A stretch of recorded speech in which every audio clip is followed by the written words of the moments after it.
En el contexto actual en que nos encontramos sobreviviendo a la pandemia de COVID-19 y en vista de que nos hemos visto precisados a iniciar la actividad escolar, cosa que han hecho incluso en otros países, es importante que tanto los padres como los docentes y directores de dichos centros tengan presentes algunas medidas para disminuir el riesgo de propagación en los recintos educativos. Lo primero a tomar en cuenta es que no solamente los estudiantes que se encuentren con síntomas de enfermedad, no solamente de COVID, sino de cualquier otra afección, no deben acudir al centro de estudios, sino que también tanto los miembros del plantel educativo como docentes o administrativos que se encuentren enfermos, que tengan síntomas de algún tipo de enfermedad o que hayan estado en contacto en las últimas 14 días con una persona con signos o síntomas sugestivos de enfermedad por COVID, o quizás no tuvo síntomas esa persona, pero sí una prueba positiva. Esos docentes, ese personal de apoyo administrativo del plantel no debe asistir a su trabajo, es decir, no debe asistir a la institución educativa. Y lo mismo ocurre con los estudiantes, es decir, con los niños. Personal de la escuela, tanto docente como administrativo, y alumnos, estudiantes que tengan síntomas de enfermedad, no deben acudir al centro de estudios. Esto nos ayuda a mantener un ambiente que sea libre de propagación de enfermedades. Y cuando hablo de enfermedades no solamente es COVID, también si usted tiene, por ejemplo, signos de enfermedad gastrointestinal como vómitos o diarrea, aún tomando medicamentos que usted entienda pueden ayudarlo a evitar deposiciones, de todas maneras debe evitar concurrir al centro de estudios, ya que podría de esta manera incentivar o propiciar algún brote de enfermedad. Una de las actividades más importantes para disminuir la transmisión de enfermedades, para prevenir las enfermedades, ustedes no se imaginan lo simple que es. El lavado de manos. La higiene de manos no solamente disminuye las infecciones o las enfermedades en cualquier entorno, tanto en el hogar, en el colegio, en la calle, incluso hasta en hospitales. En unidades de cuidados intensivos, que digamos es lo más grande que usted puede imaginarse en el nivel de salud, el lavado de manos está comprobado como una de las estrategias, uno de los mecanismos más importantes para evitar la transmisión de enfermedades.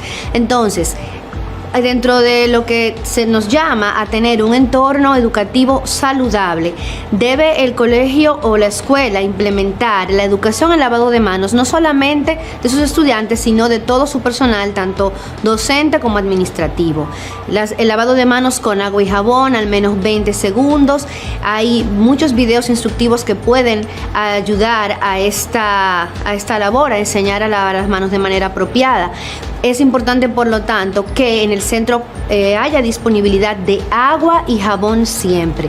Secar las manos apropiadamente, siempre con servilletas o papel desechable. De manera tal que una vez secadas las manos, ese papel es depositado en un cesto de desperdicios para su disposición adecuada. Siempre es importante que además de lavar las manos con agua y jabón, se sequen apropiadamente. Si me lavo las manos y las dejo húmedas, pues voy a estar propiciando más enfermedades. Las manos deben lavarse siempre, antes y después de ir al baño, antes y después de comer. En el caso de los docentes que trabajan en jardines infantiles con niños menores de 3 o 4 años, siempre es importante el lavado de manos frecuentes y enseñarlo también a los niños. Es importante también la desinfección de superficies. Para esto se debe disponer de desinfectantes apropiados. No se necesitan tampoco cosas, digamos, muy sofisticadas. Generalmente los desinfectantes, detergentes, cloro que utilizamos de manera habitual y que ya conocemos son suficientes para una limpieza adecuada. Se deben desinfectar frecuentemente aquellas superficies que son de mucho contacto, entiéndase periódicamente, pasamanos, puños de puerta, los bordes de ventanas. Se debe también educar a los niños, a los estudiantes, a todo el personal del plantel en tratar de, en aquellos centros, por ejemplo, que son de diferentes niveles, donde hay escaleras, no tocar las barandillas de las escaleras, tratar de evitar, o sea, tocarse los ojos, la nariz, la boca. No compartir, por ejemplo, los niños pequeños, no compartir, por ejemplo, intercambiar mascarillas. En caso de que no haya disponibilidad de agua y jabón constantemente, se pueden utilizar soluciones alcoholizadas, pero siempre alcohol al 60%. Si una solución o gel con alcohol no está en esa concentración, no va a proporcionar una desinfección apropiada. Es decir, que puede ser agua, o sea, debe ser siempre agua y jabón, y en caso de que falte agua y jabón, pues puede ser alcohol gel. Y como he dicho en otro momento, lavar las manos frecuentemente es una de las medidas más importantes para disminuir y cortar la transmisión de enfermedades. Sobre todo si tenemos algún síntoma respiratorio, recordar también, si estornudamos o tosemos y nos cubrimos con las manos, esas manos deben ser lavadas inmediatamente con agua y jabón y secarse con papel, toalla, o sea, es decir, papel, toalla desechable. Siempre deben utilizarse, sobre todo, incluso hasta en el hogar deben utilizarse para secado de manos, toallas y servilletas desechables para que inmediatamente se secan, sean depositadas en los desechos. Una de las cosas también a tener presente, sobre todo en el entorno escolar, sobre el lavado de manos, es el hecho de la monitorización del cumplimiento de la medida. Así como enseñamos, si enseñamos a los docentes y a los estudiantes al lavado de manos, tenemos que tener un personal o alguien, una especie de centinela, para que se mantenga vigilante para el cumplimiento de esta misión. Porque aunque es una costumbre y es algo muy sano y muy sencillo, muchas veces cuesta un poco instituir o establecer esta costumbre. Una de las cosas en mi humilde opinión, creo que algo positivo que hemos visto de esta epidemia es que ahora la gente ha tenido un poquito más de conciencia en ese sentido. Vemos que ahora se lavan más las manos, que ahora utilizan más alcohol gel también para la higiene. Entonces es importante que cuando se está instaurando esta política y se está enseñando de manera rutinaria a hacerlo en los centros educativos, haya un personal centinela que se encargue de vigilar que siempre se cumpla esta medida hasta que sea ya parte de la idiosincrasia del plantel y de la comunidad. Es decir, que todos nos lavemos las manos y que incluso se enseñen unos con otros a esta actividad. Otra de las cosas de las medidas que también nos ayudan a disminuir la transmisión de enfermedad, específicamente más el COVID, es el uso de las mascarillas. El uso de mascarillas es una de las estrategias más importantes en la mitigación de la transmisión y de la epidemia de COVID-19. De todas las medidas, de toda la información que ha surgido del COVID-19 en cuanto a prevención, se ha hablado de medicamentos, se ha hablado de vacunas. Sin embargo, actualmente, que aún no se cuenta con una vacuna disponible, solamente 3 medidas específicas son las que han mostrado una verdadera eficacia para disminuir la transmisión, y es el uso de mascarillas, la higiene de manos y la distancia física. Ya hablamos de la higiene de manos. En cuanto al uso de mascarillas, recordar que los niños menores de 2 años no deben utilizarlas.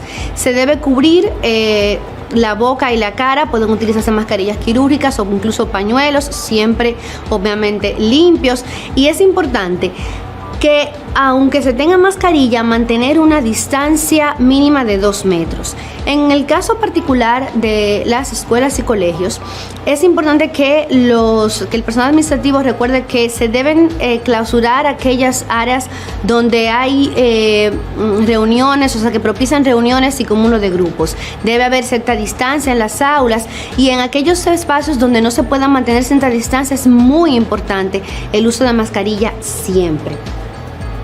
Sobre todo cuando no podemos mantener una distancia física por alguna razón. Algo que debe recordarse siempre es la limpieza regular de las superficies de alto roce, es decir, no solamente la limpieza común de las áreas, sino también una desinfección concurrente y frecuente periódicamente de las superficies de mucho contacto, entiéndase pasamanos, manubrios de puertas, las superficies de los mostradores, mesas, sillas. Y debe hacerse un cronograma de limpieza, es decir, no debe dejarse al azar, sino que pautar de una manera ordenada el horario de desinfección y limpieza de las diferentes áreas de uso común. Se deben también cerrar aquellas áreas que promueven reuniones, y es muy importante también el tema de la ventilación. Es bueno que las aulas estén apropiadamente ventiladas, incluso si se va a utilizar un sistema de ventilación acondicionador de aire, pues este debe ser con una presión negativa, con una, digamos, que permita la recirculación, extracción del aire. En caso de que se utilice aire ambiental, deben ser áreas que estén apropiadamente ventiladas, donde pueda circular aire, donde pueda mantenerse una distancia apropiada. Está demostrado que en espacios cerrados con aire acondicionado, donde el aire no circula, hay una alta transmisión o una alta posibilidad de transmisión del virus, no solamente de COVID-19. Si mantenemos un entorno saludable, donde las personas que tengan algún síntoma de enfermedad no están, si tenemos áreas apropiadamente ventiladas, con ausencia de contaminantes ambientales o fumar, humo de tabaco, vamos a tener un ambiente esencialmente saludable desde el punto de vista no solamente de COVID, sino de otras enfermedades respiratorias. La mayoría de las enfermedades respiratorias se transmiten precisamente a través del contacto con gotitas, a través de la vía respiratoria. Pero si estamos a una distancia apropiada y hay una adecuada circulación del aire, pues esta transmisión de enfermedad va a disminuir. En el caso de algunos niveles que necesitan ciertos instrumentos, juguetes, utensilios para la enseñanza, se debe acordar previamente con los padres que cada niño tenga todo lo que va a utilizar durante el curso. Deben utilizarse instrumentos o juguetes que sean de fácil desinfección, y de ser posible se deben habilitar espacios donde estén guardados, o sea, cada instrumento. Por ejemplo, el niño tal, planito de tal, va a utilizar tales y tales juguetes o instrumentos, deben estar previamente señalizados, individualizados y guardados en un espacio para que cada vez que el niño tenga que utilizarlos se puedan sacar y no deben compartirse. Es un poquito complicado esto, ya que sabemos que se tiende a que los niños pues compartan sus utensilios, pero es muy importante en el contexto actual que esto se evite en la medida de lo posible. Entonces, tener presente que en el caso de aquellos cursos donde se van a utilizar ciertos instrumentos y juguetes, objetos que se sirven para la enseñanza, se mantengan en desinfección frecuente y en una disposición, digamos, que haya siempre disponible para la cantidad de niños que van a utilizarlos, con una desinfección apropiada y sin compartirlos entre ellos. Una de las medidas que se han tomado en algunos países, en algunas ciudades, al momento de reiniciar la actividad docente, es los horarios escalonados y formar grupos de cohortes pequeños. Es decir, si tengo, por ejemplo, 50 estudiantes de un mismo nivel, pues puedo dividirlos en grupos diferentes y hacerlos ir, o sea, en las partes que son presenciales, en horarios alternos. Y de esta manera, si tengo, por ejemplo, un plantel con 500 estudiantes, no tienen que ir los 500 estudiantes al mismo tiempo, sino que pueden dividirse en tandas y en grupos pequeños.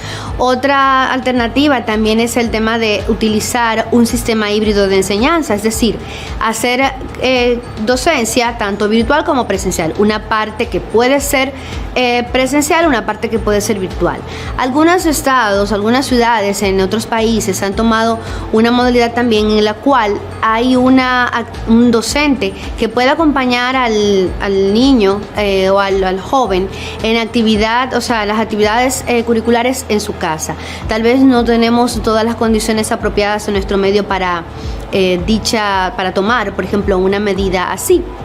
Sabemos también de algunas limitaciones, que no en todos los sitios pues se cuenta con la posibilidad de contar con una plataforma que pueda propiciar una docencia virtual al 100%. Entonces, en caso de que no podamos establecer una docencia así, tengamos que hacerla presencial, pues una alternativa es esta: dividir en grupos pequeños los grupos de estudiantes, y de esta manera pues dar diferentes tandas a los diferentes cursos para poder entonces así completar el programa sin tener pues el riesgo de las de aglomeraciones en un poco espacio que puedan propiciar un brote en la transmisión. Hablando de lo que son los síntomas de la enfermedad por COVID-19, pero también podemos hablar de síntomas de otras enfermedades.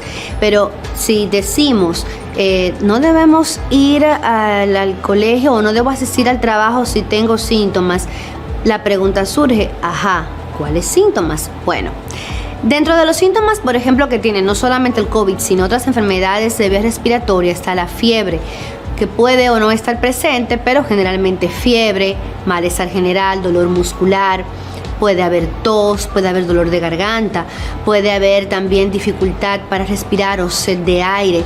Algunos pacientes experimentan dificultad o prácticamente ausencia para percibir los olores, pérdida del olfato o anosmia, como es su nombre científico. Muchas personas también van a presentar disminución del apetito o prácticamente ausencia de deseos de comer, agucia, es decir, disminución o falta de sensación gustosa al momento de comer, son de los síntomas que más refieren los pacientes con infección por SARS-CoV-2. Cualquier persona que tenga una sintomatología sugestiva de esta, pues debe abstenerse de acudir al centro de estudios, ya sea un profesor, ya sea una persona administrativa o ya sea un estudiante.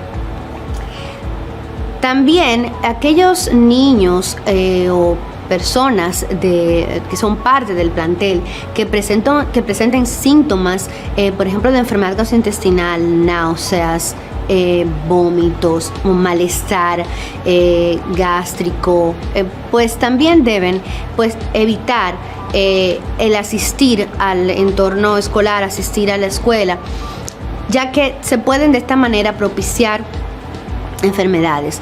Sabemos que en muchas ocasiones hay padres que no tienen con quién dejar a sus hijos, y pues prácticamente la escuela pues le provee pues esa parte, ¿no?, de acompañamiento, y muchas veces les es más fácil dejarlos en la escuela que dejarlos solos en casa. Pero es importante que ante la presencia de enfermedad pues el niño no acuda a la escuela. Algo que no quiero dejar de mencionar es la importancia de la vacunación como parte de un entorno saludable a nivel no solamente de la escuela, sino en la casa. Si bien es cierto, el COVID-19 no tiene vacuna, sí existe un esquema de vacuna completo recomendado para niños, niñas y adolescentes que cubren otras enfermedades que deben mantenerse y que son muy importantes.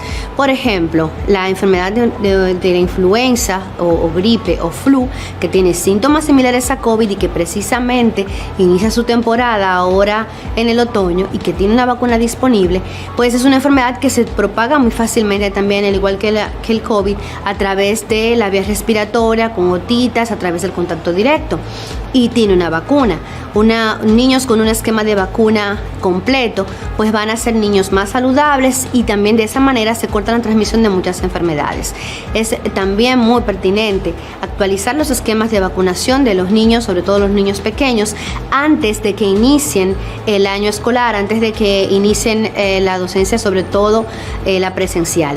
Si ya inició y no tuvimos tiempo de revisar la tarjeta, todavía nunca es tarde.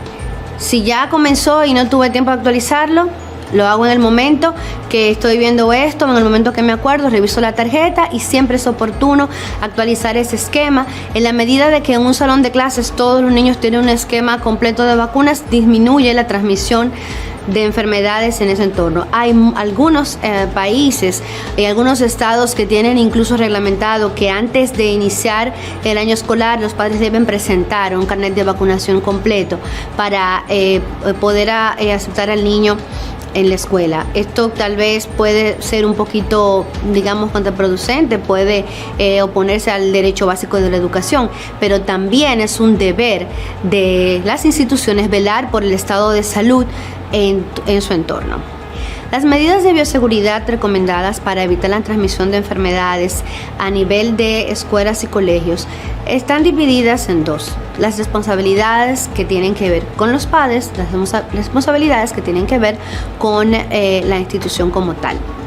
La responsabilidad de los padres es mantener un esquema de vacunación completo de sus hijos, vigilar, a través de los chequeos rutinarios con su pediatra, con mantener un niño con un estado de salud favorable, apropiado, vigilar constantemente con los chequeos rutinarios que el niño está creciendo apropiadamente, tener sus vacunas al día, no mandarlo a la escuela si está enfermo.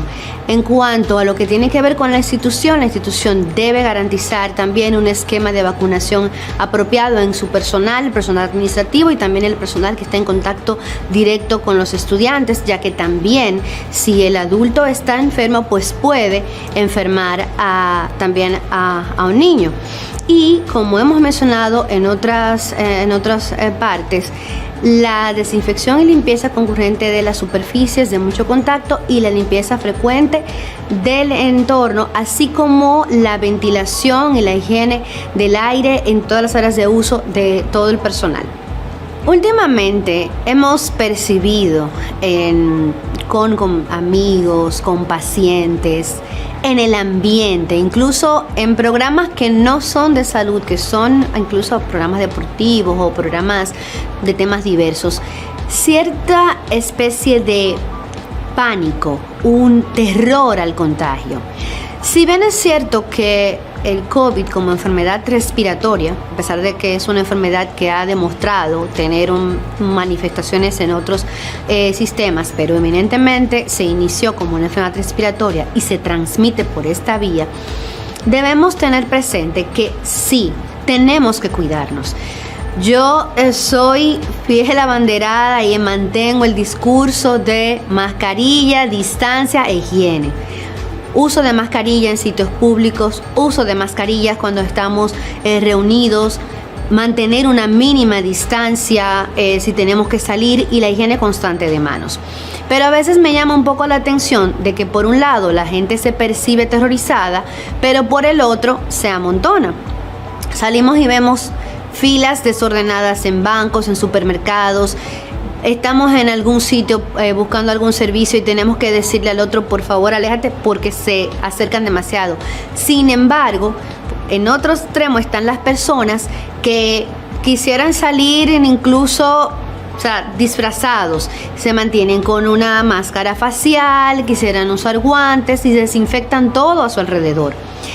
La desinfección de los espacios corresponde a los dueños de casa, los dueños de negocio, los encargados de un local en cuestión. Es decir, si yo, por ejemplo, en mi casa debo desinfectar de manera regular, como lo he hecho siempre, pisos y superficies. Sí es importante que aquellas zonas donde se rozan más las manos, sobre todo en los pasamanos y los manubrios de puerta, desinfectar un poquito más, pero no es necesario utilizar tampoco soluciones o detergentes específicos o digamos espectaculares. Las mismas cosas que usted utilizaba usualmente para limpiar en su hogar las puede seguir utilizando. De igual manera, si usted va a salir, con que usted no se toque los ojos, la nariz y la boca con las manos sucias, con que usted utilice su mascarilla donde debe utilizarla, tapando la nariz y la boca, no aquí abajo, sino cubriendo la nariz y la boca, utilizando una mascarilla apropiada, sin filtro, ya que está comprobado que las con filtro pues dejan salir partículas y que si usted es infectado pues puede infectar a otra persona. Con una mascarilla, que puede ser una mascarilla quirúrgica, una mascarilla simple, manteniendo una distancia de por lo menos 2 metros de la otra persona, sin tener que tocarse. La Organización Mundial de la Salud ahora recomienda que en vez de utilizar los codos, que nos podemos acercar un poquito, sobre todo si no tenemos los brazos de Shaquille O'Neal, que debe tener unos brazos solamente, que el codo debe medir como 3 metros. Vamos a acercarnos mucho. Un simple gesto así puede ser un saludo, no tenemos que acercarnos. Con esas medidas y lavándonos las manos periódicamente, utilizando alcohol al 60%, no tenemos que andar con un terror exclusivo, con un terror excesivo. Algunas personas han desarrollado una especie de fobia a todo lo que tiene que ver el contacto con otros, y el COVID ciertamente es muy contagioso. Pero si se mantienen las medidas que antes hemos mencionado, de mascarilla colocada apropiadamente, distancia e higiene de manos, no hay por qué preocuparse, no hay por qué mostrarse aprensivo. Evitar las aglomeraciones. Si usted no tiene que salir, no salga. Muchas cosas pueden hacerse a través de la vía virtual. Hay muchas transferencias bancarias que se pueden hacer a través de las aplicaciones de las diferentes instituciones. Y en caso de que usted quiera, porque ya se han relajado algunas medidas, si usted tiene la facilidad de ir a algún sitio, pues haga lo que han hecho algunos conocidos míos. Todo el mundo tiene su prueba ya negativa, pues si nos podemos reunir, pero siempre en grupos limitados. Pero sobre todo, recuerde que si bien es cierto, se puede transmitir a través del aire, no lo hace en sitios apropiadamente ventilados, en sitios abiertos. La transmisión es mucho más baja que si estamos en un lugar cerrado y estamos aglomerados. Mantener la distancia, utilizar la mascarilla y la higiene.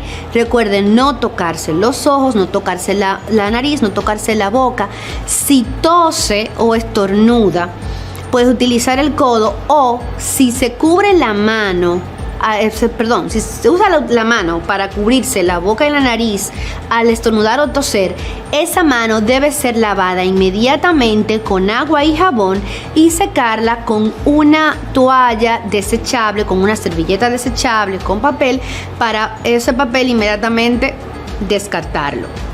Muchas cosas podemos hacer para ayudar a nuestro sistema inmune a mantenerse en óptimas condiciones, ya que es nuestro ejército defensor que nos mantiene saludables y combatiendo diferentes bacterias, virus, parásitos que nos tratan de enfermar, y cuando el sistema inmune pues funciona apropiadamente, esto se evita.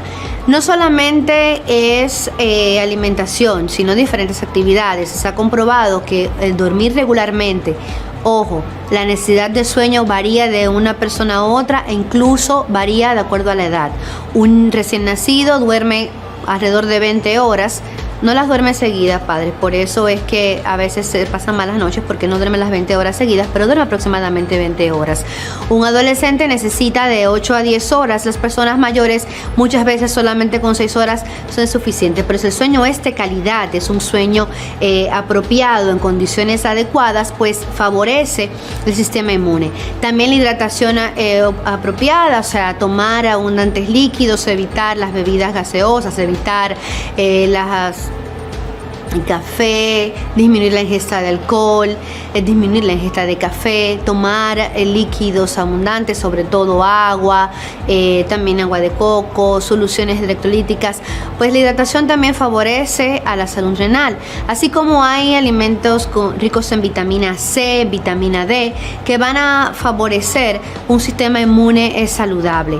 Dietas balanceadas con adecuada proporción de carbohidratos y proteínas y también grasas, pero en unas proporciones apropiadas de acuerdo a las necesidades calóricas, sin ingerir excesivamente ninguno de los grupos, pero tampoco faltando, pues van a ser muy importantes para mantener el sistema inmune en óptimas condiciones. Sobre todo aquellos alimentos, como decía anteriormente, ricos en vitamina C, como cítricos. También es importante la ingesta de proteínas a través de carnes y vegetales que son ricos en proteínas y folatos. Son saludables y son buenos para el sistema inmune. Frutas, vegetales verdes, Y una actividad física pues regular, hacer ejercicios periódicamente, caminar, trotar o correr, siempre con una hidratación adecuada, son actividades que van a favorecer el sistema inmune. Algo que no debemos también olvidar: el manejo del estrés. Cuando estamos muy estresados, estamos ansiosos, pues se liberan sustancias proinflamatorias y se liberan oxidantes que pueden alterar nuestra salud. En la medida en que tratamos de hacer actividades que nos liberan del estrés, cosas que nos relajen, el descanso adecuado, pues eso también nos va a ayudar a disminuir nuestras condiciones de riesgo, y va a mejorar la inmunidad, ya que también es conocido que cuando hay algunas condiciones de estrés, pues los glóbulos blancos, los leucocitos, que son las principales células de defensa, pues se mueven menos, o son menos efectivos. Entonces debemos también tratar de disminuir nuestra carga de ansiedad, tratar de descansar más, beber mucha agua, disminuir hábitos tóxicos como tabaco, alcohol, café, para tener un sistema inmune más saludable.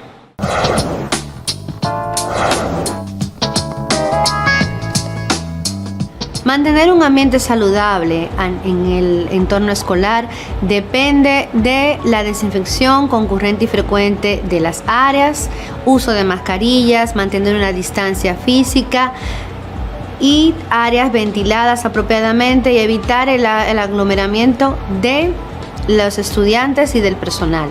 Si es necesario que la actividad sea presencial. Como parte de un entorno saludable está la salud de los individuos. Los docentes, el personal administrativo y así como el estudiantado debe tener un esquema de vacunas completo, evitar asistir al centro de estudios si tiene algún síntoma de enfermedad, no solamente de COVID, sino cualquier síntoma de enfermedad, sea respiratoria, intestinal, de piel. Es muy importante la hidratación, es importante la alimentación balanceada, la actividad física frecuente y constante de manera también regular. Y recuerden, lo único que hasta ahora ha demostrado disminuir la transmisión de COVID-19 es el uso de las mascarillas, la higiene de manos y la distancia física.